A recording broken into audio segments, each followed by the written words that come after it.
Bonjour Pierre, Bonjour. je suis enchantée d'être ici, de pouvoir passer un moment avec vous ici en Ardèche. À force d'avoir vu toutes vos vidéos, tous vos partages, on a l'impression de vous connaître déjà, on a l'impression de pouvoir s'adresser à un ami. La première question que je me pose, vous parlez souvent effectivement que le changement de société vers une société plus harmonieuse ne peut passer que par un changement individuel et personnel. Un changement des individus, un changement de chacun, de chaque personne. Qu'est-ce que ça veut dire concrètement ? C'est une évidence. C'est une évidence dans le sens où le monde tel qu'il est, alors je mets à part évidemment tout ce qui concerne la nature et tout ce qui est de l'ordre spontané de la vie, mais l'être humain, dans l'organisation de sa propre existence, l'être humain est quand même responsable du monde tel qu'il l'a voulu. Nous venons de commettre un ouvrage avec Jean-Marie Pelt. Il avait fait une rétrospective sur comment la vie s'est organisée sur Terre. Il a mis en évidence le fait que c'était par associativité et coopération. Coopération, associativité. Et c'est ça qui a permis à la vie d'émerger, de grandir, après que la planète ait vécu toutes ces aventures un peu parfois violentes, parfois, etc. Et ensuite, quand est arrivé l'être humain en fait, il a déterminé, étant d'abord très fragile, s'il n'avait pas eu un cerveau un peu plus performant, s'il n'avait pas été habile de ses mains, il aurait disparu parce quand on le compare à d'autres espèces, je vois pas ce qu'un homme, le poids que peut faire un homme en face d'un tigre ou d'un lion, rien du tout.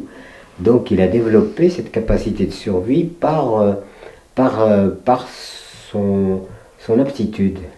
L'aptitude à gérer, à organiser la réalité. Il organise la réalité, il détermine la réalité de façon à pouvoir y vivre. C'est comme ça qu'il a pu survivre. Autrement, en termes strictement du mammifère qui est arrivé très tard dans cette réalité-là, il aurait disparu. Voilà, donc, et changer justement alors, ce côté changement. agressif, ce côté violence, ce côté dominant de l'être humain. Concrètement, quand on est en ville et qu'on a envie d'aller vers... on est tous, beaucoup de gens sont conscients qu'il y a un changement à faire. Et souvent, même en sachant qu'il faut le faire d'abord soi, on ne sait pas trop par où commencer, par quoi ça commence dans notre quotidien. Alors, je veux bien manger bio ou des petits actes comme ça, mais est-ce que ça suffit pour aller vers un changement de société ? Non, l'être humain, de par sa pensée, c'est vrai qu'il peut penser dans le passé, présent, futur. Il y a un scoop très difficile pour l'être humain, c'est qu'il sait qu'il va mourir. Donc, sachant qu'il va mourir, il est habité d'une peur profonde. Et c'est pour ça que l'instinct de survie de l'être humain n'est pas le même que l'instinct de survie des autres mammifères ou des autres animaux. Donc, sachant qu'il va mourir, il est terrorisé. Alors après, il cherche la sécurité. Et comment trouver la sécurité ? Parce que là, la mort est inexorable. C'est-à-dire qu'il n'y a pas... On peut allonger tous les milliards qu'on voudra.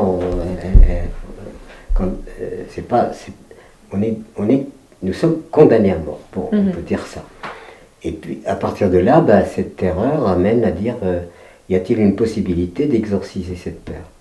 Alors ça part dans le monde physique, bien sûr, il faut se protéger, etc. Et ça part, l'homme étant un homme de l'imagination, ça part aussi dans le monde abstrait, la métaphysique. C'est ce qui a produit toutes sortes de religions, les unes et les autres, promettant qu'après la mort, il se passe quelque chose. Donc on ne meurt pas vraiment. On cherche désespérément quelque chose qui nous sécurise par rapport à cette mort. À la fois au plan matériel, si nous n'avions pas peur de la mort, c'est paradoxal, nous n'aurions pas autant d'armement. Parce que l'armement, c'est pour tuer l'autre. Donc, en quelque sorte, repousser celui qui peut achever ma propre existence. Et donc, de clivage en clivage, et d'opposition en opposition, de peur à peur, on finit par créer une planète invivable. Invivable parce que la compétitivité est partout. Il faut être le premier partout. Et au lieu de voir que nous sommes une seule et même espèce même si les apparences, les uns sont blancs, les autres sont noirs, les autres, etc. Nous sommes exactement la même espèce et que nous n'arrivons absolument pas, encore aujourd'hui, et je dirais même de pire en pire, nous ne sommes pas sortis de cette peur de la mort. Et paradoxalement, on pourrait presque dire le poids actuel du matériel à tuer, c'est-à-dire du perfectionnement du meurtre par la créativité humaine, est presque proportionnel à la peur que cette humanité dont elle doit s'exorciser.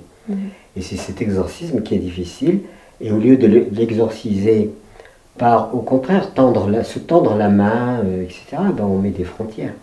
On se barricade dans ces frontières, on se barricade dans ce qui justifie évidemment la défense du territoire. La défense du territoire justifie les armements, et nous voilà dans l'horreur, l'horreur absolue. Mais je comprends ce que vous dites, mais je me sens impuissante face à cette horreur humaine. Comment on peut faire justement pour réparer ça au quotidien? Comment vous agissez au quotidien? Alors on sait, toutes vos démarches, toutes les conférences, et quand vous avez commencé à faire ça, qu'est-ce qui vous a donné l'énergie d'aller pas forcément contre un système, mais de créer autre chose que de continuer à faire ce que le système vous proposait de faire? Parce que je veux éviter de rentrer dans l'absurde. Je n'ai absolument pas envie de rentrer dans l'incohérence. Par contre, je pense que quand on dit l'être humain, quelle est finalement sa finalité? Il sert à quoi? Nous sommes advenus, quand on prend un ratio temporel de 24 heures, nous sommes là depuis 1 minute et demie à 2 minutes. Je me dis, mais quoi? On est arrivé dans cette réalité pour s'entretuer, pour tout détruire. Alors nous serions une catastrophe naturelle. La pire des catastrophes naturelles, c'est l'être humain. Parce que c'est lui qui détruit. Le plus. Non seulement l'être humain détruit l'être humain, je ne pense pas qu'il y ait des espèces qui se détruisent entre elles. Elles détruisent peut-être les autres, mais pas... Et puis, nous sommes d'un paradis extraordinaire qui est cette planète, nous avons fait un enfer. Et je pense que si des extraterrestres nous observent, ils ne peuvent pas dire que nous sommes intelligents. Nous avons beaucoup d'aptitudes parce qu'on a un cerveau particulier qui est capable de gérer les phénomènes, de gérer la matière, etc. Et donc d'innover, d'imaginer. Mais comment se fait-il que malgré... Alors on confond nos aptitudes qui sont importantes par rapport à l'intelligence qui elle, est la lumière, la lucidité. L'intelligence, c'est ça. Reconnaître le juste. C'est pas sortir le premier d'une grande école. C'est pas du tout ça. On peut sortir le premier d'une grande école et être crétin. C'est pas ça le problème. Donc le problème, c'est la lucidité et la clairvoyance. Et cette clairvoyance, elle n'est pas, à mon avis, elle s'inscrit dans la vie elle-même. La vie est intelligence. Et tout ce qui reste à l'être humain, c'est comment s'ouvrir à cette intelligence. Et c'est ça l'écologie fondamentale, c'est s'ouvrir à la vie et donc à comprendre que cette vie est précieuse, qu'elle est belle et qu'il faut... Une fois j'ai imaginé une espèce de petits poèmes, enfin comme ça, où j'imaginais la planète Terre, après tout ce qu'elle a vécu dans le cosmos, évidemment, avec tout. Elle a vécu aussi sa propre vie et ça n'a pas toujours été facile, etc. Puis elle évolue, puis à un moment, elle devient très belle. Voilà. Elle devient très belle et elle se dit, mais à quoi ça sert? S'il n'y a personne pour m'admirer, à quoi ça sert que je sois belle? Donc elle aurait inventé l'être humain. Simplement, elle s'est gourée. Cet être humain, au lieu de l'admirer, il l'a détruit. Donc elle a fait une énorme erreur. Et c'est pour ça que je pense que le rôle de l'être humain, c'est pas d'accaparer les ressources, de créer... Non, le rôle de l'être humain est de s'émerveiller. C'est pour ça que l'écologie politique est défaillante à ce niveau-là, parce qu'on ne parle jamais de la beauté. Nous avons besoin de beauté. Si aujourd'hui les gens sont moroses, parce que nous sommes dans une société pratico-pratique, nous sommes dans une société où ce qui n'a pas une parité financière n'a pas de valeur, et l'écologie devrait intégrer justement, devrait être cette dimension qui nous amène à dire mais que c'est beau. Et ça nous fait vibrer d'écouter les oiseaux, de regarder un beau coucher de soleil, c'est magnifique, un lever de soleil, toute cette splendeur de la planète, eh bien, elle passe à côté parce que nous sommes toujours penchés sur qu'est-ce que nous pouvons exploiter, combien de fric on peut faire, combien, etc. Et donc on est à côté complètement de notre vocation. À mon avis, c'est pas ça notre vocation. C'est pas d'accumuler de l'argent et de piller la planète. C'est véritablement d'instaurer, de laisser la joie nous investir. Mais il faut faire la différence entre joie et plaisir. C'est-à-dire que le plaisir, on peut s'acheter un yacht, un machin, un truc, bon, mais c'est pas parce qu'on a un yacht qu'on a la joie. On a le plaisir. Voilà. Et la joie est d'une essence tellement transcendante qu'on ne peut pas l'acquérir. Elle s'instaure en nous, et c'est dans la profondeur. Et on voit des gens qui n'ont presque rien joyeux, des gens qui ont tout et malheureux. Donc ça veut dire qu'il y a quelque chose à traiter au niveau de notre psyché fondamentale, de ce que nous représentons en tant qu'être humain, pour instaurer cette joie qui est le bien suprême. Et comment on traite l'être humain pour aller vers cette joie? C'est passé par le jardin, par la nature pour vous? Comment on avance? Ça c'est secondaire, je veux dire, la joie est d'une essence. La joie, c'est pas quelque chose qu'on acquiert, à mon avis. Hein. C'est quelque chose auquel on s'ouvre, c'est tout. C'est comme l'air, je fabrique pas l'air, je fabrique pas l'eau, je fabrique rien du tout, je m'ouvre à ce qui est. Et je pense que la joie préexiste. C'est en cela qu'on peut dire qu'il y a un divin. C'est un divin qui amènerait cette dimension vibratoire qui est la plus élevée qui soit. Parce que quand on a la joie, on a vraiment la plénitude. C'est ça la plénitude. Et on est comme un être vibrant dans la joie, quoi. Le plaisir, c'est éphémère. On vit un petit moment, on s'offre un petit quelque chose, mais le lendemain, c'est à refaire. Tandis que la joie, c'est quelque chose qui nous investit notre âme, notre esprit, et notre corps investit tout pour nous faire vibrer vraiment, comme si nous étions des étoiles, quelque chose d'important, quoi. Très, très fort, très profond, très spirituel, ce dont vous parlez. C'est ça qu'on retrouve dans les textes sacrés, c'est ça que nous amène la méditation, c'est vers ça que nous amènent ces pratiques spirituelles, vers cette joie. Trouver quelque chose qui est en nous et qui... Non, moi j'ai jamais cru en tout ça, ni les gourous, ni tout ça. Non, c'est pas... Ça me sort par les oreilles, tout ça. Ouais. Par les yeux, comme on dit. C'est pas du les tout ça. Les lectures, c'est quoi? Non, je pense que bon... Il peut y avoir des témoignages de gens qui témoignent de ce qu'ils ont vécu, transmettent aux autres. Mais dès lors qu'ils veulent s'instaurer les maîtres qui vont vous apprendre à... Non, je ne suis pas d'accord. Je vois des gens tout simples, ils sont joyeux, ils n'ont pas besoin d'un maître ou d'un gourou, de quoi que ce soit, ils sont joyeux, comme ça. Comme s'ils avaient cette chance que la joie les investisse, voilà, sans que ça passe forcément par un processus. Parce que tout ce qui se passe par un processus est d'ordre mécanique, c'est-à-dire de l'acquisition de quelque chose. Mais il y a des temps où, même à travers le silence et ne rien faire, et la joie nous investit. C'est ça qui m'est... Je sais que vous connaissez bien les textes des traditions, j'ai envie de dire plutôt traditions que religions musulmanes et catholiques. C'est des choses qui vous ont nourri, qui vous ont aidé. Est-ce que la foi a été quelque chose qui vous a permis de continuer d'avancer et qui vous a offert des réponses à un moment donné? Disons, dans mon itinéraire de vie, j'ai pris des choses dans la réalité concrète, j'ai pris des choses dans la pensée humaine, j'ai beaucoup fréquenté les philosophes, et j'ai pris aussi dans les traditions. Mais on est toujours à zéro finalement, parce que quand on va dans les traditions, qu'est-ce qu'on s'aperçoit? Que les religions monothéistes, par exemple, celles qui ont donné les trois religions hébraïques, chrétiennes et musulmanes dans la chronologie, ils ne s'entendent pas. Ils ne s'entendent pas. À l'intérieur des religions, des gens ne s'entendent pas. Il y a les catholiques, les protestants, etc. Et puis ils se sont fait beaucoup de violence. Dans l'islam, c'est pareil, dans le judaïsme, c'est pareil. Donc c'est pas... En fait, les religions, j'y étais, elles m'ont probablement aidé à structurer ma vie, ma pensée, truc, mais finalement, entre les philosophes que j'ai beaucoup lu parce que j'avais des passages de vie où j'avais besoin de comprendre des choses, ben, qu'est-ce que je découvre? Que les philosophes ne s'entendent pas non plus. Il y a des philosophies, comme il y a des religions. Il n'y a pas une religion unique pour tout le monde, il n'y a pas une philosophie unique pour tout le monde. Il y a des points de vue. Donc ce qui fait que chacun peut imaginer son point de vue, mais finalement, qui a raison? Voilà, qui a raison. Donc on tombe sur cette négation, et quand on arrive à Socrate, je peux dire que c'est vraiment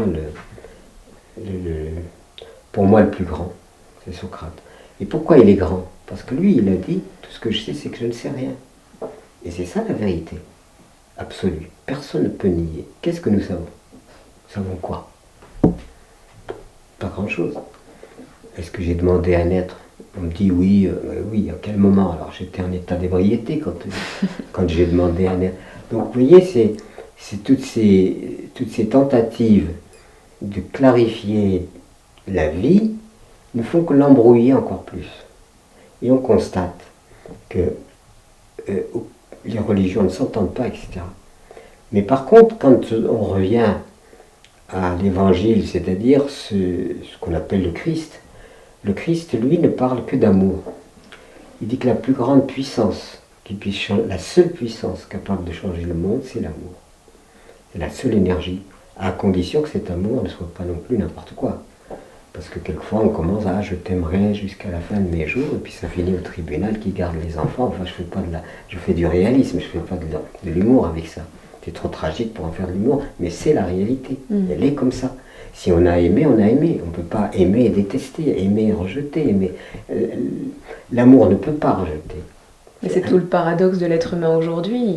Oui, mais il est dans la confusion. Comment on retrouve la clarté et comment on retrouve l'alignement, comment on retrouve cette clarté d'esprit? Il n'y a pas un comment, c'est-à-dire qu'il y a une espèce de... Il n'y a pas une méthode. Tous ceux qui prétendent que c'est avec des méthodes on arrive à restent dans le degré élémentaire des phénomènes. Mais pour retrouver vraiment ce qui est de l'ordre transcendant, il n'y a pas de comment. Il y a simplement le comprendre. Comprendre soi, déjà. Comment j'agis, comment je fais. Parce que je peux aller manifester contre les multinationales et rentrer chez moi et pourrir la vie de ceux qui m'entourent. Donc ça veut dire que je suis dans une contradiction. Où je veux que les choses changent et auquel cas elles doivent changer à partir de là où je suis, de moi-même, par cercle, par une espèce de rayonnement graduel de moi à l'autre, et à l'autre, et à l'autre, et à l'autre. Et à ce moment-là, ça fait un élargissement à partir du centre. Ou alors, on reste toujours dans cette contradiction entre... par exemple, nos protestations à l'égard du monde, etc., par rapport à nos comportements qui, en fait, servent et perpétuent ce monde. Ça m'intrigue quand vous dites qu'il n'y a pas de méthode et que c'est un moment donné où on comprend quelque chose. C'est quoi? C'est un lâcher-prise, c'est un détachement? Moi, je cherche à le comprendre parce que je n'affirme pas être dans cet état de paix et en moi, il y a plein de choses qui sont confuses. Non plus. Et vous avez atteint ce niveau de paix, qu'est-ce que... Non, on finit par transcender certaines choses, c'est vrai que maintenant, là, je me fais plus d'illusions, je veux dire, avec une vision peut-être un peu plus clarifiée et plus lucide que je dois à un itinéraire initiatique. C'est-à-dire la vie, soit c'est la vie comme ça, soit c'est un itinéraire d'initiation. Pour moi, c'est une initiation. Et il y a la différence évidemment, entre vivre et exister. Parce que exister, c'est simplement être momentanément présent avant de partir.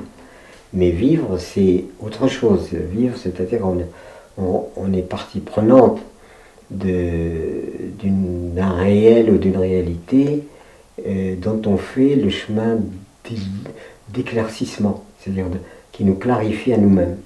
Et on rejoint cette maxime, si on peut dire, je ne sais pas comment on peut appeler ça, du connais-toi toi-même. C'est le connais-toi toi-même est évidemment la chose essentielle, mais c'est la chose la plus difficile. Et parce que le connais-toi toi-même, ça veut dire que je suis vigilant comment on est en train de parler. Je suis vigilant sur la façon dont on parle. Moi, je vous dis ce que j'ai à vous dire. J'aurais pu ne pas accepter, mais bon, j'ai accepté, voilà.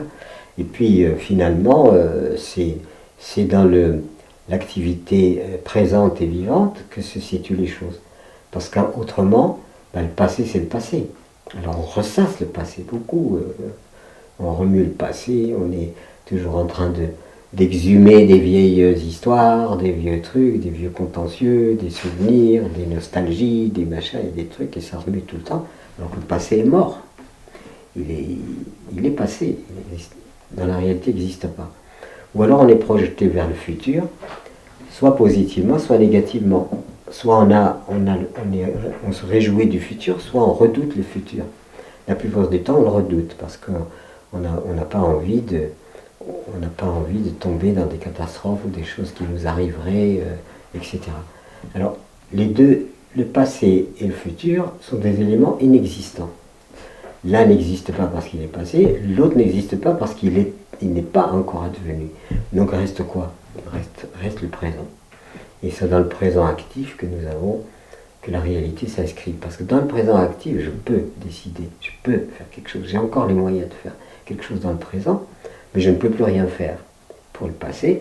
Le futur, je peux éventuellement envisager de faire, mais voilà, notre réalité, c'est l'instant. C'est maintenant. C'est maintenant. Vous habitez pleinement le présent? Je peux pas dire ça, je peux pas dire ça, non. J'ai aussi mes réminiscences par rapport au passé, et j'ai aussi mes projections vers le futur. Mais le présent, évidemment, il est là, et j'essaie vraiment d'être vigilant sur le présent.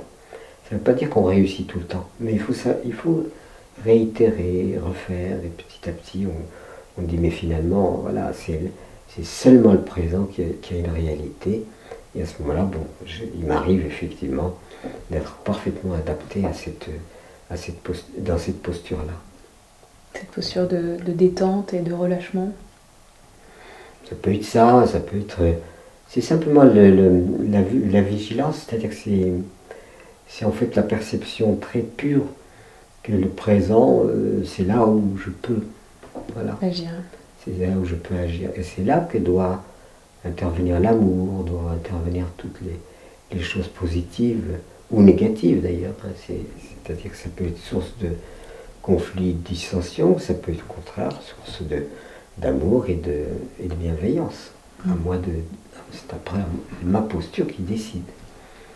Je voulais parler des blessures, des choses, comme vous l'avez évoqué, du passé qui nous empêchent parfois d'aller vers l'avant.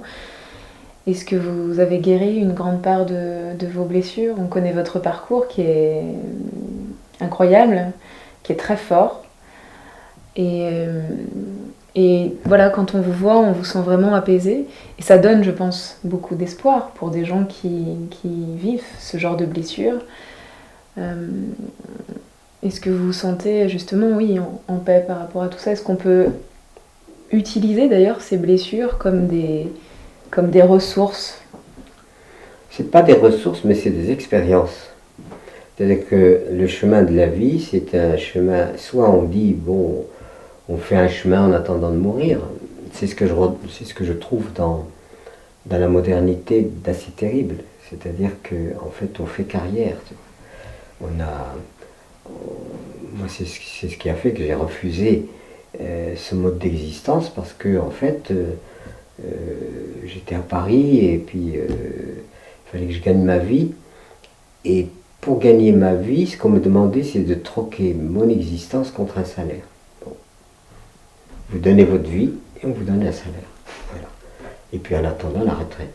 Finalement, voilà. Donc je ne fais pas du tout de l'humour avec ça, parce que je trouve que pour moi c'est très grave. C'est très grave qu'un être humain soit aliéné toute sa vie à quelque chose, à une idéologie qui lui dit donne ta sueur, donne ton énergie pour maintenir un modèle de société qui en plus n'est pas équitable, qui en plus génère du bien pour une minorité, pas mal d'inconvénients pour la majorité, etc. Et qui fait qu'on a comme un itinéraire d'incarcération, à vie. C'est ce que je dis dans mes conférences, de la maternelle à l'université, on est dans une boîte. On est une boîte, les jeunes appellent ça le bahut d'ailleurs, en fait, etc.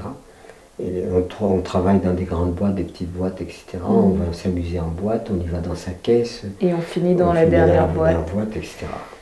Donc ce qui fait que l'itinéraire d'un être humain me paraît, dans la logique actuelle, aliénant.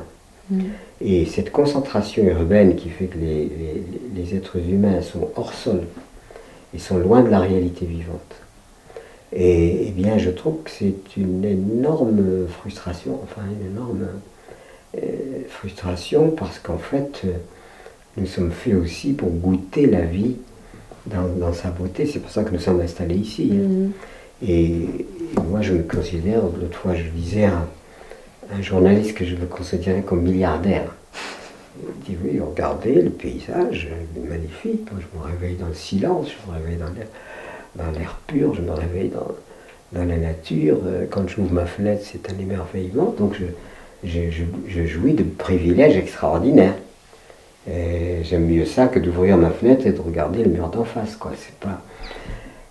donc voilà, alors tout dépend de l'appréciation. C'est ce que je reproche aussi un peu à l'écologie politique, c'est ne jamais, comme je disais tout à l'heure, c'est-à-dire l'écologie, c'est la beauté aussi, c'est pas simplement la biologie des choses, ou c'est aussi cette beauté extraordinaire qui nous exalte et on se sent relié à cette beauté, on se sent un être admirant. C'est-à-dire, en fait, nous sommes faits pour admirer, beaucoup plus que pour simplement piller la planète et faire du produit national brut. Ça me fait voir bien autre chose que le produit national brut. Comment on fait pour pas être en colère justement contre ce système qui pille et quand on voit, très longtemps, je pense que surtout quand j'étais militante, était en colère et on se bat contre un système comme ça. Est-ce qu'il faut justement proclamer haut et fort? Est-ce qu'il faut... Le système, tout le monde y participe. Moi, le premier. Chaque fois que je fais le plein de mon réservoir d'essence, je donne mes sous multinationales. Parce que on a toujours le bouc émissaire, les multinationales, etc. Mais tout le monde les nourrit. Regardez tous ces gens qui poussent des caddies toute la journée, donnent bien leurs sous au truc. Je vais peut-être me faire fusiller, mais bon, c'est une vérité.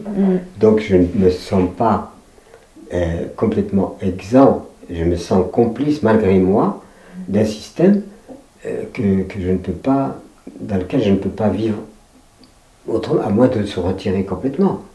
Le marcher à pied, ne pas avoir utiliser d'électricité, ne pas, etc. Donc, et puis d'un autre côté, il n'y a pas de raison de ne pas jouir de ces choses-là, mais dans un cadre autre que celui du profit. Voilà, l'électricité c'est une bonne chose, tout ça ce sont des bonnes choses. Seulement l'usage que nous en faisons les pervertit. Et en plus, le grand danger aujourd'hui, c'est que ces choses-là deviennent indispensables. C'est-à-dire que l'être humain imaginez qu'il n'y ait plus d'électricité, plus de carburant, plus de ça, c'est l'effondrement. On l'a vu il y a quelques semaines. C'est l'effondrement général du système. Et c'est là où il y a à réfléchir sur, justement, si le système est atteint dans ses forces vives, c'est-à-dire dans les éléments qui le constituent, avons-nous un recours? Et c'est pour ça que le seul recours, c'est la nature. Parce que la nature, elle poursuit.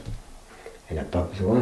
Tandis que le système, s'il n'a plus les éléments sur lesquels il s'appuie, eh ben, il s'effondrera. Voilà.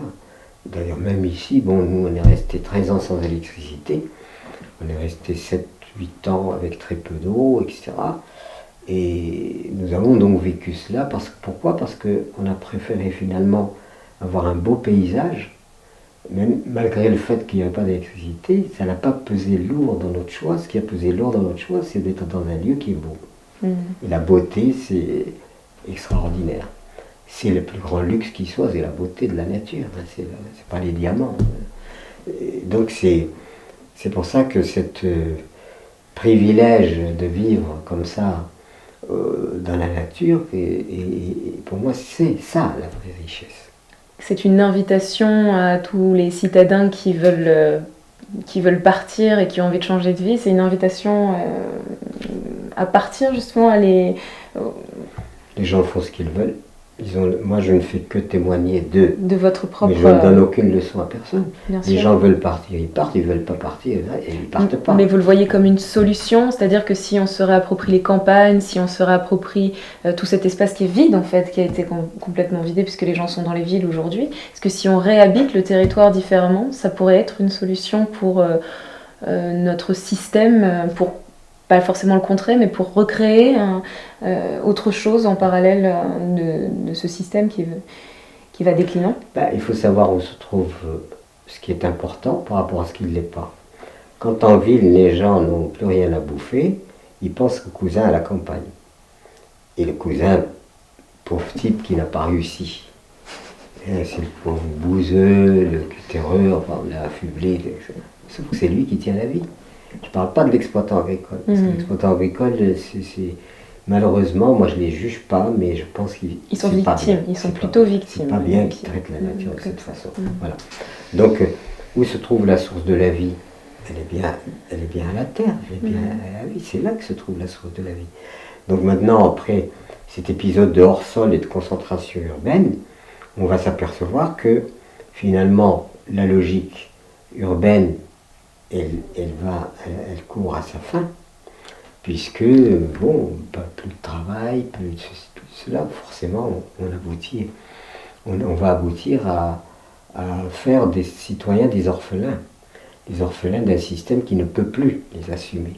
Donc c'est pour ça qu'il reste quoi? Il reste la nature, et elle ne ment pas, elle est là, etc.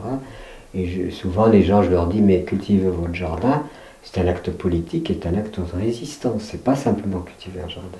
C'est aussi se reconnecter aux sources profondes, ce à quoi nous devons la vie. Le reste, on ne doit pas la vie à tout le reste, on s'en fout. C'est pas ça qui va. Mais revenir à la source de la vie elle-même et reprendre les choses en construisant un avenir sur ces nouveaux fondements.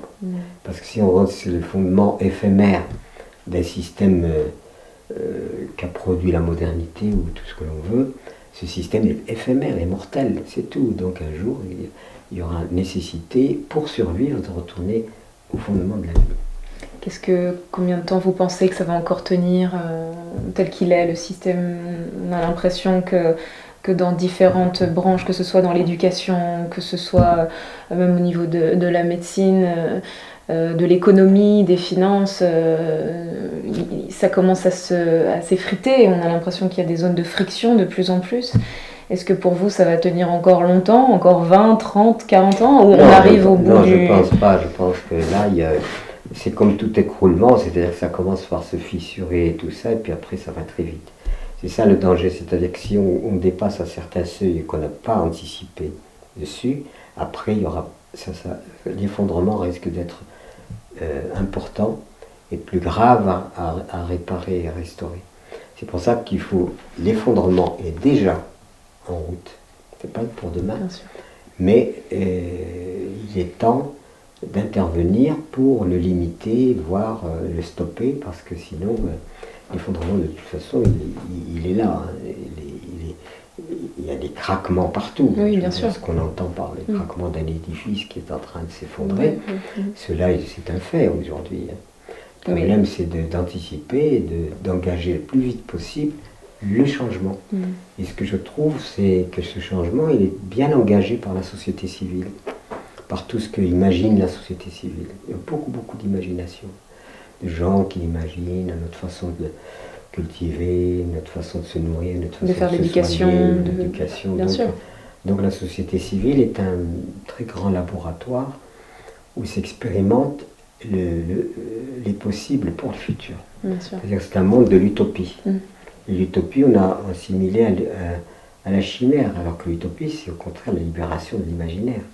Soit soit je reste docile, la société est comme ça, je ne bouge rien, soit je crée quelque chose. J'ai en quelque sorte le sentiment ou l'inspiration qu'autre chose est possible. Mais il est nécessaire quand même cet effondrement, parce que c'est ce risque-là qui fait que les gens se sont mis en route vers autre chose. C'est parce qu'on est arrivé à un point de non-retour qu'il y a des gens qui se sont mis à bouger et à réagir. Donc finalement, c'est aussi peut-être il y a ceux qui réagissent effectivement au constat selon lequel il y a effondrement, mais il y a ceux qui ont anticipé sur ça, qui n'ont pas attendu l'effondrement. Il y a beaucoup et je fais partie de ceux-là, qui n'ont jamais cru à la modernité, ou disons au système moderne, comme étant porteur de pérennité. Il n'est pas pérennisable parce qu'il est entièrement fondé sur de l'éphémère. Tout est éphémère. Même en admettant qu'on continue encore à avoir beaucoup de pétrole, on va suffoquer, je veux dire, on ne pourra plus respirer. Quand on aura brûlé déjà, c'est le cas aujourd'hui, brûler des milliards de tonnes de carburant, on aura modifié l'atmosphère à tel point, d'ailleurs c'est ce qu'on sent déjà, à tel point qu'elle sera non vivable. Irrespirable et allergisante surtout. Oui. Mais dans ces espaces justement de reconstitution, de nouveaux lieux de vie, je pense aux lieux communautaires où les gens vivent ensemble, où essayent de recréer des nouveaux lieux avec que ce soit de la permaculture. Il y a quand même, on retrouve souvent des difficultés, des conflits pour vivre ensemble. L'homme n'est quand même pas capable, même dans un lieu de vie, dans la nature. Mais c'est tout son problème. Mais oui, il retrouve les mêmes choses, le même dysfonctionnement. Alors c'est encore à petite échelle, mais on va retrouver encore des conflits. Donc finalement, ce système, il aura beau peut-être disparaître, à l'intérieur de ces communautés, de cette société qu'on va vouloir créer, cette utopie, il va y avoir encore des clivages, des conflits, de la violence. Il y en aura tout le temps. Même quand tout le monde mangera bio, quand tout le monde se réchauffera à l'énergie solaire, etc., c'est pour ça que je crois que c'est simplement parce qu'on va changer les choses que le monde va changer. Non. On voit très bien la difficulté des humains à s'entendre. Mais oui. Déjà, soi-même. Rien que le couple, déjà, c'est pas simple. Oui. Et ça commence toujours par le grand amour, et puis après ça finit comme ça peut. Et même quelquefois, malheureusement, ça finit dans la haine. Donc ce qui veut dire que tout le boulot qui est à faire aujourd'hui pour qu'il y ait un changement véritablement de paradigme, c'est de mettre l'être humain au cœur du problème. Il faut que l'être humain se mette, lui, comme étant la cause de ce qui ne va pas. Et tant qu'il ne se prendra pas comme l'élément fondamental et la cause de ce qui ne va pas, il continuera à rafistoler. C'est-à-dire à ramener, ça se déchire là, on met une rustine, mais c'est pas ça. Le problème aujourd'hui, c'est qu'il faut vraiment rentrer dans un nouveau paradigme, et ça pourrait se mettre en route assez rapidement, déjà, rien que par la façon d'éduquer les enfants, dès tout petits. Pourquoi la compétitivité? Pourquoi ne pas dire, oui, mais si on ne fait rien, en très peu de temps, des enfants éduqués à la solidarité, à l'entraide, à la coopération, déjà en peu de temps, on peut aboutir à une société différente. Tandis que là, on dit à l'enfant, il faut que tu sois le meilleur, le premier, etc. D'abord, ça l'angoisse parce qu'il a peur de ne pas y arriver. Il regarde l'autre comme son rival et non pas comme son ami. Il le regarde comme le rival. Et puis toute la question des femmes, au plan mondial, la femme est subordonnée encore aujourd'hui, partout. Le féminin est subordonné. Et c'est un énorme scandale, parce que le féminin et le masculin sont les deux éléments constitutifs d'un tout. Sans homme, il n'y a pas de vie, sans femme, il n'y a pas de vie. Donc cette complémentarité féminin-masculin est à restaurer au plus vite. Et pas simplement parce que des femmes qui s'adaptent au système masculin. Il faut que la femme retrouve sa spécificité. Voilà. Et qu'elle retrouve ce qu'elle est réellement, mais pas en imitant l'homme. Voyez. Et donc c'est pour ça que l'humanité est vraiment aujourd'hui dans problématique d'une énorme importance et décisive. C'est-à-dire que si on ne prend pas en compte tous ces éléments pour commencer à faire le travail de réforme et de vision, préparer une vision différente, si on ne prépare pas cette vision différente, je pense que ça... Et pourtant, il y a les ingrédients. À mon avis, il y a aujourd'hui une sensibilité, il y a quelque chose qui est né, parce que tout ça devient de plus en plus évident. Et du coup, ce qu'on appelle la société civile est aujourd'hui un espace de créativité, mais il faut mettre en exergue ces changements humains. C'est pas... Une fois que l'homme aura changé, il déterminera le reste. Ça paraît quand même assez subtil cette histoire de changement individuel, parce que des fois on a l'impression d'être dans le vrai, c'est bon, j'ai changé, j'ai fait mon travail, c'est aux autres de s'adapter. Et non, on est encore dans cette violence, on est encore dans vouloir convaincre l'autre, et finalement on n'a toujours pas changé. Comment on sent qu'on est dans le vrai, comment on sent qu'on est à sa place?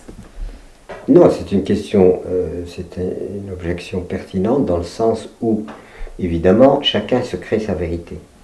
Le musulman se crée sa vérité, le chrétien se crée sa vérité, le communiste se crée sa vérité, le bouddhiste se crée sa vérité, tout le monde se crée sa propre vérité. Et c'est comment rester en conformité avec la vérité qu'il a prescrite, qu'il a déterminée. Mais la vérité qu'il a déterminée n'est pas forcément en phase avec la vérité de l'autre. C'est pour ça qu'il y a des conflits. Alors il faut comment arriver à trouver le dénominateur commun. C'est toujours la même chose, c'est ce Christ qui a dit l'amour est important. Et il n'a pas dit faites-moi des cathédrales, des églises, il n'a rien dit de tout ça. Quand on voit comment il a vécu, si les évangiles nous rapportent des choses telles qu'elles ont été, les faits, c'était un grand réformateur social.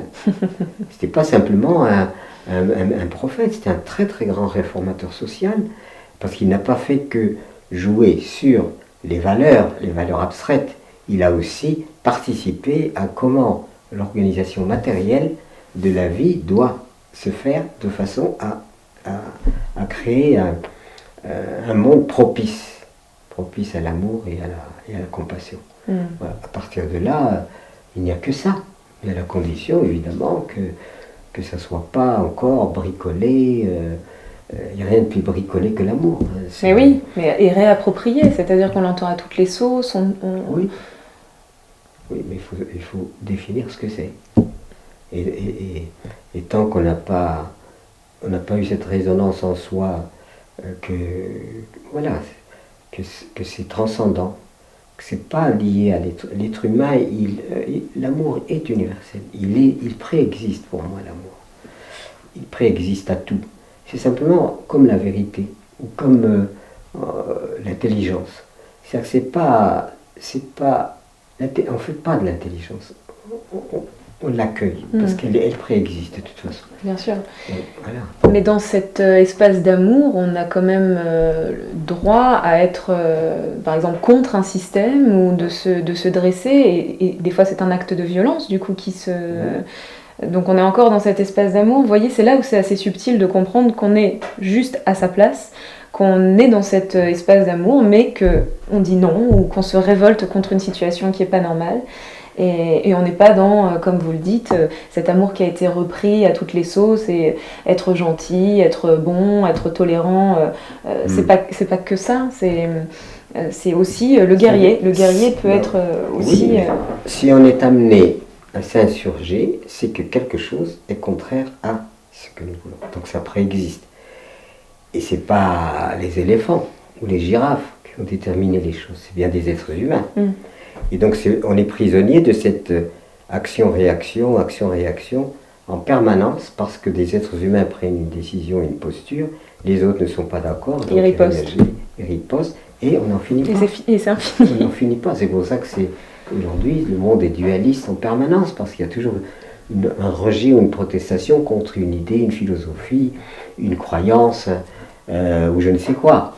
Donc le problème aujourd'hui, c'est que c'est l'être humain lui-même qui crée cette situation dans laquelle la réaction intervient.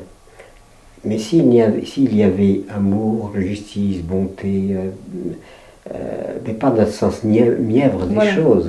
Il ne s'agit pas de mièvrerie. Hein. C'est puissant, l'amour. C'est quelque chose de très puissant. C'est pas gna gna gna. C'est pas ça. Hein. C'est très puissant. Donc, à partir de là, il n'y a aucune raison de créer la réaction de l'autre, la réaction négative, la protestation de l'autre. C'est comment, dans une vérité totale où je conduis ma vie, je ne cause aucun préjudice et je ne suscite pas de réaction. Mais je ne suis pas à l'abri, parce que je peux être jalousé, le meilleur, etc. et susciter quand même beaucoup de haine. Oui, bien sûr. Ça, c'est... Bien sûr, si on a assassiné des gens comme Gandhi, Martin Luther King, etc., certaines âmes qui ont voulu quand même rentrer dans la réforme sociale en amenant justement cette dimension d'amour et de bienveillance, c'est bien que ça n'est pas tolérable pour tout le monde, c'est sûr. Vous accueillez, qu'est-ce que vous faites pour votre ennemi? Vous parlez avec lui quand vous avez un ennemi, justement, vous l'accueillez, vous prenez un café avec lui? J'espère ne pas avoir d'ennemis, mais enfin, je n'ai pas d'ennemis déclarés. J'ai peut-être des ennemis. J'ai peut-être des ennemis. Je sais très bien que je ne fais pas l'unanimité absolue dans les idées que je mène ou les choses comme ça. Je sais très bien qu'il y a des gens qui sont critiques à mon égard. Bon, vous les rencontrez? Moi, je ne refuse jamais le dialogue. C'est beaucoup mieux de dialoguer, parce que si on ne dialogue pas, les fantasmes se poursuivent, quoi. C'est-à-dire les préjugés. Il n'y a rien de pire que le non-dialogue, parce qu'il donne aux préjugés encore plus d'ampleur. Alors que si on rencontre les gens, on pose avec beaucoup de simplicité et d'honnêteté, on pose les choses, eh bien, on résout le problème. Mais sinon, ça reste dans l'imaginaire des gens, et à ce moment-là, c'est tout l'imaginaire qui tourne et qui produit des préjugés, et les préjugés produisent évidemment des toxines sociales. Donc ce qui fait que il faut échanger. La rencontre, il faut échanger. L'échange est très important, mais dans un échange honnête. Si j'ai tort, j'ai tort. Si on me démontre que j'ai tort, j'accepte que j'ai tort. Mais si je pars en disant il faut absolument que je défende à tout prix mon point de vue, coûte que coûte, quoi qu'il arrive, ça c'est le sophisme. C'est ce que Socrate a rejeté. Parce que dans la Grèce ancienne, du temps de Socrate, c'était ce qu'on appelait des sophistes. Et les sophistes étaient ce qu'on appelle des logiciens. C'est-à-dire on se rencontre, et puis on part sur une controverse. Et en partant sur cette controverse, l'idée c'est qu'il faut que j'arrive à vaincre l'autre. Déjà au départ, voilà. On montre un objet, c'est un œuf, ou n'importe quoi, et moi je vais lui dire que c'est une pierre. C'est pas un œuf. Bon, donc je pars sur le préjugé de gagner. Voilà, là c'est raté. Si on part sur le préjugé, sur la posture, nous allons réfléchir et je vais avoir l'honnêteté de reconnaître quand j'ai tort, là c'est pas pareil. Et puis ça aboutit dans ces controverses extrêmement difficiles où il est difficile de clarifier finalement quel est le problème de la vérité, par exemple. La vérité, il n'y a rien eu de plus conflictuel que la notion de vérité, parce que qui sait qui est la vérité? Chacun prétend qu'il l'a. Voilà, et c'est pour ça qu'il y a des conflits. Et puis quand Socrate dit finalement tout ce que je sais c'est que je ne sais rien, là il pose un acte, il pose un postulat qui est absolu. Tout le monde peut se l'appliquer. Tout le monde. Personne ne peut échapper à cela. Tout ce que je sais c'est que je ne sais rien. Voilà. Et là on lâche toute notre colère. C'est-à-dire qu'à ce moment-là on rentre dans modestie, dans le sens où certes il y a des choses que je connais, mais il y a beaucoup de choses que je ne connais pas. Ce que j'ai beaucoup aimé chez Einstein, c'est quand il se fait photographier avec la langue comme ça, il a exprimé énormément plus qu'on imagine. C'est pas simplement une posture comme ça un peu, c'est une posture extraordinaire d'un type qui était considéré comme un cerveau extrêmement important du siècle, enfin voilà, et qui dit humblement, mais moi je ne sais pas. Pour lui, tout lui échappait encore. Il met la langue parce que c'est une façon. Il ne se fait pas photographier comme une star de la connaissance, mais il se fait photographier comme un être humble. Et qui en plus, en tirant cette langue, c'est une espèce de, comment dire, de pied de nez aux prétendants, aux prétentieux qui pensent qu'ils ont le savoir. Nous ne savons rien, il ne faut pas raconter d'histoire. Bien sûr, il y a des domaines de la phénoménologie où on apprend des choses, de la science, etc. Elle nous a appris beaucoup de choses. Mais le savoir radical et fondamental, c'est-à-dire que celui qui va justement à la racine des choses, on n'en sait rien. n'en sait rien. Et plus on va loin, plus on s'aperçoit. D'ailleurs, comme vous le dites très bien, comme Einstein, plus il est allé loin, plus il s'est rendu compte qu'effectivement... Bien sûr, et comme Socrate il utilisait ce qu'on appelle l'approche maïeutique. Et lui, l'approche maïeutique, c'est ce que fait Krishnamurti, que j'aime beaucoup Krishnamurti. Je trouve c'est le Socrate moderne. Parce que c'est pas ni le gourou, ni le philosophe qui assène des vérités, etc. Pas du tout ça. Il est celui qui incite chaque personne à avoir son propre regard, et non pas à regarder par le prisme de quelqu'un qui dit comment il faut faire. Voilà. À trouver en soi la ressource. À trouver en soi la clarté, et non pas à travers quelqu'un. C'est pour ça que quand on est dépendant d'un gourou, ce gourou, il influence le regard. Le disciple. Et donc, en influençant le disciple donc s'approprie la pensée du maître, mais en fait, il n'a pas pensé par lui-même, il n'a fait que s'arroger la pensée de l'autre, alors que ce qu'on lui demande, c'est créer toi-même ta vision. C'est pas la vision à travers de quelqu'un, qui que ce soit. C'est ce que j'admire beaucoup chez Krishnamurti, parce qu'il a pris le système de la maïeutique qui aboutit à ce que l'individu creuse en lui-même, regarde les faits, et surtout pas dans une subordination à qui que ce soit. Et donc on cherche, et cette quête disons, de la clarté à travers soi-même, sans que quelqu'un d'autre la détermine, ou quoi que ce soit la détermine, c'est la seule façon disons, d'être en bonne résonance avec la réalité qu'on acquiert par soi-même, et non pas à travers le prisme d'un regard étranger. Ça, c'est bien.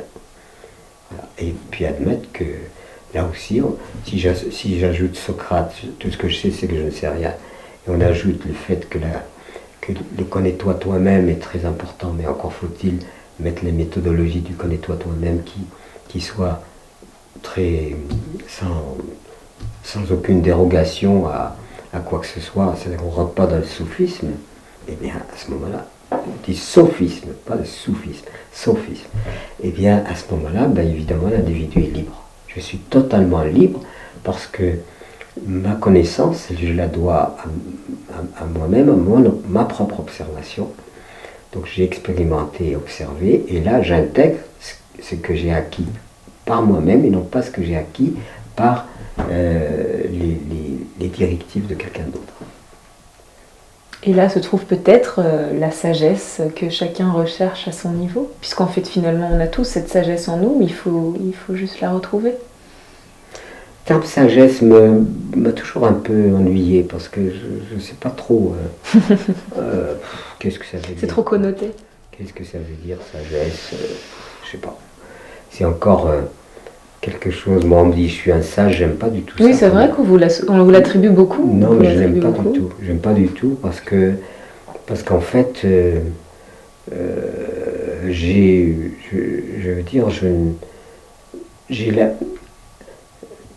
l'énergie qui est au service de mes convictions les plus fortes. Je suis un écologiste, un agroécologiste, un humaniste. Mais il y a aussi ma petite personne qui, elle, n'est pas forcément libérée, ni délivrée. J'ai aussi mon humanité simple, et je tiens à cette humanité simple, parce que je n'ai pas envie du tout d'être transcendant. Je ne suis pas transcendant. J'aime faire l'amour, j'aime beaucoup de choses qui sont de l'ordre de la simple humanité, mais évidemment avec quelque chose qui ennoblit les actes, qui ne fait pas des actes de la vulgarité, non, pas de la vulgarité, mais de la beauté. Mais je reste dans cette dimension. Et celle-là, elle fait partie des choses belles qu'on intègre dans sa vie, qui à la fois répondent à une nécessité, mais répondent à une nécessité avec la vérité, l'authenticité et la noblesse qu'il faut. On ne consomme pas l'autre. C'est pas pour consommer l'autre. C'est justement le lien fondamental de la convergence âme, esprit, cœur et corps. Tout ça est lié. Ça fait partie de la même élan. Et c'est pas réductible, enfin c'est pas réduit comme on le fait à une simple réponse à des pulsions. Et ça c'est dommage, parce qu'à ce moment-là on le paye par des déceptions, des amertumes profondes, parce qu'en fait on a consommé l'autre, on ne l'a pas aimé. Donc voilà, tout ça fait partie des ambiguïtés qui sont de plus en plus intégrées dans notre mode de pensée, dans notre mode de vision, et c'est pour ça qu'il faut élever cela, quoi. Je voulais juste poser une dernière petite question par rapport aux politiques. On a parlé tout à l'heure que le système était en train de s'effondrer, et clairement on est déjà là-dedans. Est-ce que vous n'avez pas l'impression que la réponse du politique aujourd'hui, par rapport à cette demande de la société civile d'aller vers un autre élan, une autre agriculture, une autre éducation, c'est une réponse encore plus violente, ou par exemple les néonicotinoïdes qui sont des produits extrêmement dangereux pour les abeilles, sont remis aujourd'hui, donc l'interdiction a été levée, possiblement on va encore les retrouver. On fait un retour en arrière sur certaines avancées qu'on avait fait sur le plan écologique. Donc je pense par exemple à l'aéroport de Notre-Dame-des-Landes qui va être construit alors que la société civile n'est pas d'accord, il y a beaucoup d'associations qui se sont dressées contre, à cette loi travail, même si je fais peut-être un amalgame où les gens, il y a beaucoup de contestations. Est-ce que la réponse aujourd'hui du politique n'est pas violente? Est-ce que c'est une impression que vous avez aussi aujourd'hui? Non, je ne crois pas que les politiques aient un vrai pouvoir. Déjà, il faut qu'un politique soit déjà lui-même structuré et construit. Lui-même déjà. Et aujourd'hui, le prétendu... Alors il y a soit dans l'histoire humaine, soit les dictatures, les empereurs, les rois, etc., tout ce fatras d'autorités qui ont jalonni l'histoire. Aujourd'hui, nous sommes dans ce qu'on appelle le suffrage universel, c'est-à-dire qu'on demande au peuple de choisir. Et c'est né de la Révolution qui a aboli en quelque sorte la féodalité, entre guillemets, pour instaurer un autre ordre, qui est l'ordre de la démocratie. Les grandes proclamations, c'est liberté, égalité, fraternité. Liberté, est-ce que nous l'avons vraiment? L'égalité, elle n'existe pas. Il n'y a pas un truc. Quant à la fraternité, ça ne se décrète pas. C'est quelque chose qui vient spontané ou rien. Oui. Voilà. Et on est toujours dans la même ambiguïté à croire que nous sommes dans une démocratie réelle. Si on était dans une démocratie réelle, dans le sens noble du terme, il y aurait justement, ça serait en quelque sorte l'équité. Je préfère équité qu'égalité. Égalité, ça veut dire il y aurait de l'équité, il y aurait de la bienveillance, il y aurait des valeurs de fraternité réelle, c'est-à-dire le souci de l'autre. C'est pour ça que moi je suis pour l'humanisme. Et toutes les structures que nous créons, c'est terre et humanisme, c'est-à-dire la terre qui est un élément fondamental de notre survie, sans lequel personne, l'histoire s'arrêterait. Si la terre meurt, l'histoire, même la terre nourricière, toute l'histoire s'arrête, il n'y a plus rien. Donc ça veut dire que la terre, c'est la terre-mère dans laquelle il y a plusieurs postures. C'est-à-dire que pour moi, la terre, c'est ma mère parce qu'elle me nourrit, c'est ma fille parce que j'en prends soin, c'est mon amante parce que quasiment je fais l'amour avec, quelque part. Donc elle est dans une forme de polyvalence selon les cas. C'est pas une posture figée dans une seule posture.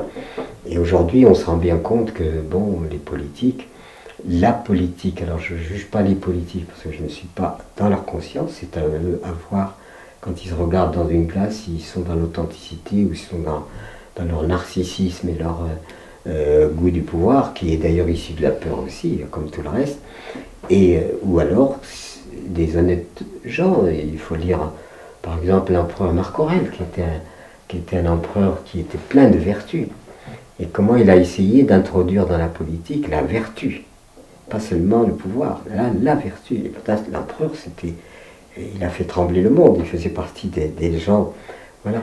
Et donc Marc Aurèle s'est posé la question éthique de la politique.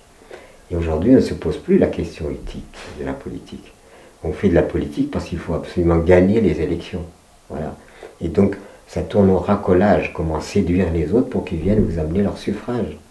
Donc, ce qui fait qu'on est on est dans une logique de la séduction, de garder à tout prix le pouvoir, tout en sachant que le politique, alors je ne juge pas l'individu, il y a certainement des braves gens, honnêtes, qui veulent bien faire, etc. Et donc je ne peux pas être désobligeant envers qui que ce soit, mais la politique telle qu'elle s'exerce, on ne peut pas dire qu'elle soit satisfaisante. Et elle séduit qui? Parce que vous dites qu'elle est dans une logique de séduction, mais c'est plus de séduction de la société civile ou une séduction de ceux qui... De l'individu, qui doit amener... Comment, en quelque sorte, capter le suffrage de la personne pour gagner les élections. Mais voilà, c'est ces mécanismes-là qui sont dominants aujourd'hui. Donc on s'intéresse plus aux besoins réels de la société, en fait. C'est ça que... Aux vrais besoins, à leurs demandes, on s'intéresse qu'à accéder à une place et... c'est la vanité humaine, c'est-à-dire le goût du pouvoir, le goût qui est... voilà, il faudrait que tous les politiques lisent Marc Aurèle, justement. Ou c'est à nous de nous réapproprier. Marc Aurèle a voulu associer en quelque sorte la vertu fondamentale et morale profonde avec le pouvoir. Et aujourd'hui, on n'a que la partie domination, fanfreluche et vanité. On a beaucoup plus ça qu'une véritable vertu qui part du principe de la responsabilité que nous avons à partir du moment où on a été mandaté pour gouverner. Ce mandat devrait... enfin moi, ça m'empêcherait presque de dormir parce que c'est un mandat qui est très important puisqu'il détermine le sort d'un pays et le sort de la société, des individus.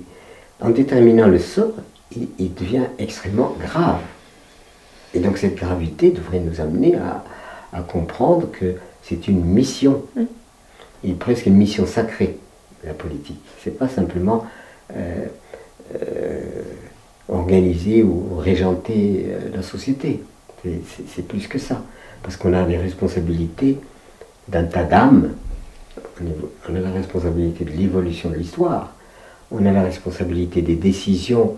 Quand on décide d'aller faire la guerre, c'est énorme, on décide d'aller tuer, hein, c'est pas, il faut rappeler les choses par leur nom. Donc ça nécessite forcément des esprits élevés, très très élevés. Mais on en est très loin. Malheureusement, mais pour autant, parfois je suis plein de compassion pour les politiques parce que certains tentent de bien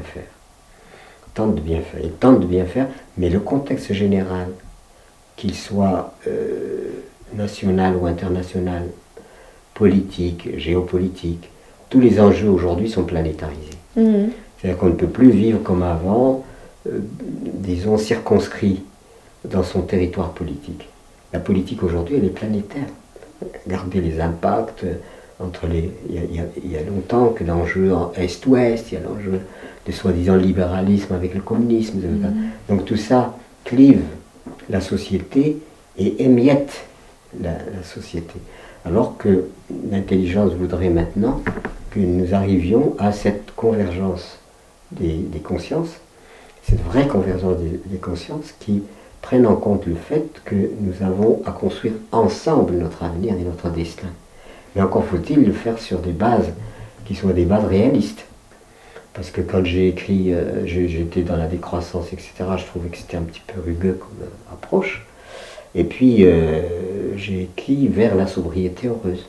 Voilà, vers la sobriété heureuse, à ce jour, c'est 300 000 exemplaires. alors que c'est un essai qui aurait dû plafonner à 3000 exemplaires. Ça ne veut pas dire bravo Pierre Rabhi, je ne suis pas en train de m'encenser, je suis en train de dire qu'aujourd'hui les gens de plus en plus comprennent que cette course en avant du toujours plus indéfini, c'est-à-dire cette publicité qui n'arrête pas de dire aux gens vous n'avez pas, alors qu'on devrait dire mais nous avons. Nous avons.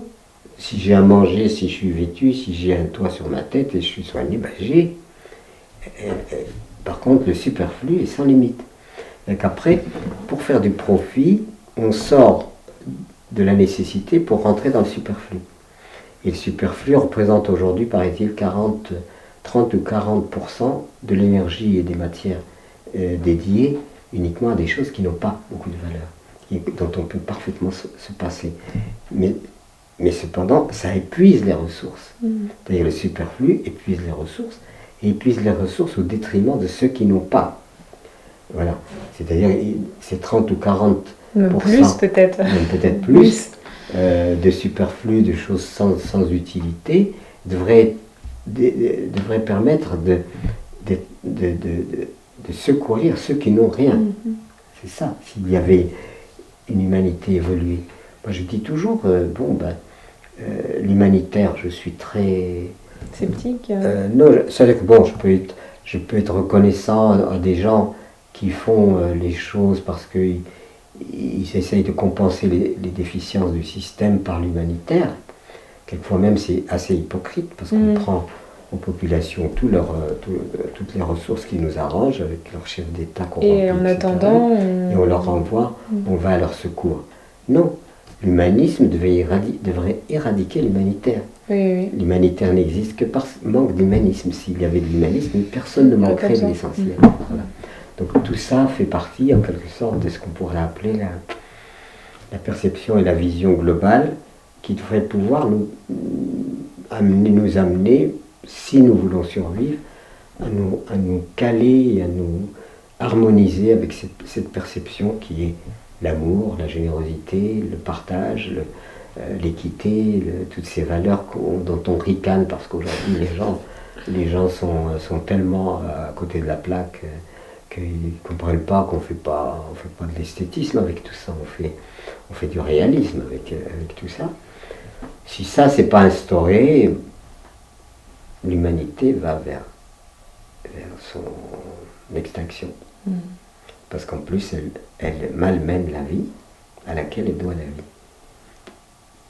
Donc quand je mets une substance dans la terre, toxique, cette substance je la trouve dans mon corps. Par la loi même biologique, des cycles biologiques et des circuits biologiques, donc je m'empoisonne en empoisonnant la terre. Pour ça je dis, avec la nourriture moderne, plutôt que de se souhaiter bon appétit, il faut se souhaiter bonne chance. Voilà. Donc tout ça est d'une immense cohérence. C'est une magnifique symphonie de la vie. Et le seul qui joue une fausse note dans cette symphonie, c'est l'être humain. Pour le moment. En espérant qu'il retrouvera la vraie partition. En tout cas, je pense que vous êtes quand même assez positif quand vous me dites qu'il y a plein d'initiatives, d'utopies qui se développent, qui se mettent en place, et que vous êtes encore là en train d'échanger avec nous, que vous n'êtes pas fatigué et las de tout ça, que vous continuez encore à partager avec nous, c'est qu'il y a matière à croire quand même que les choses vont... Il faut tout faire pour que ça aille dans ce sens-là. Ouais. J'ai fait un ouvrage avec Olivier Lenaire. Je disais des tas de choses. Je me suis dit, mais je suis en train d'écrire quelque chose qui va casser le moral à tout le monde. Et voilà, il met un titre qui m'a soulagé. Pierre Rabhi se meurt d'espoir. Et c'est ce que j'espère être ça. Si. Ça, parce que je crois. Mais il ne faut pas non plus se voiler la face et vouloir édulcorer la vérité pour ne pas mettre mal à l'aise les gens. Il faut les mettre mal à l'aise si la vérité, disons, on ne peut pas éviter de les mettre mal à l'aise parce qu'il faut dire la vérité, il faut dire la vérité. Et ce malaise, le mal-être qu'ils vont ressentir va être fertile parce qu'il va les amener à ouvrir les yeux, parce que le problème aujourd'hui, c'est comment prendre conscience de notre inconscience. Et nous sommes dans une inconscience en croyant être dans la conscience. Et c'est là le quiproquo. Donc si on arrive à Il faut être rigoureux dans les faits. Les faits sont les faits, on ne peut pas les arrondir les angles pour que ça fasse pas mal, bah, c'est comme ça. Sinon on n'évolue pas. Mais à la fois, moi je suis ancré dans la réalité de la terre, de la vie, je ne suis pas simplement un théoricien sur le monde qui va mal. D'ailleurs, si je n'étais que ça, je m'arrêterais de parler. Je parle parce que tout m'est inspiré par la réalité concrète, hein, la vie, il faut protéger, etc. Et à partir de là, je me trouve un certain droit à la parole parce que j'agis. C'est pas parce que je fais une thèse sur ceci ou sur cela. Ça passe par des choses concrètes. Alors des fois on dit on a envie de démissionner. Je ne sais pas à qui donner ma démission. Merci Pierre pour cet échange. Mais merci à toi. Et continuez tel que vous le faites. Avec l'aide de tout le monde, de tous ceux qui participent. Parce que c'est pas toujours simple, pas toujours facile. J'imagine. Mais vous avez plein de soutien. Comment faire?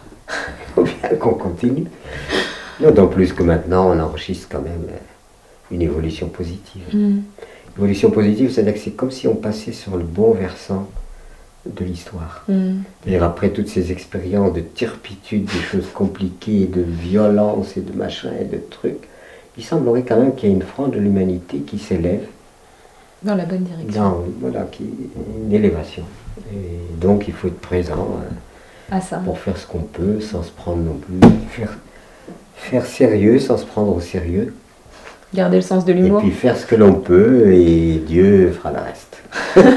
C'est lui qui peut faire les choses. Nous, on peut faire le minimum, mais lui peut faire le maximum. Voilà. Merci.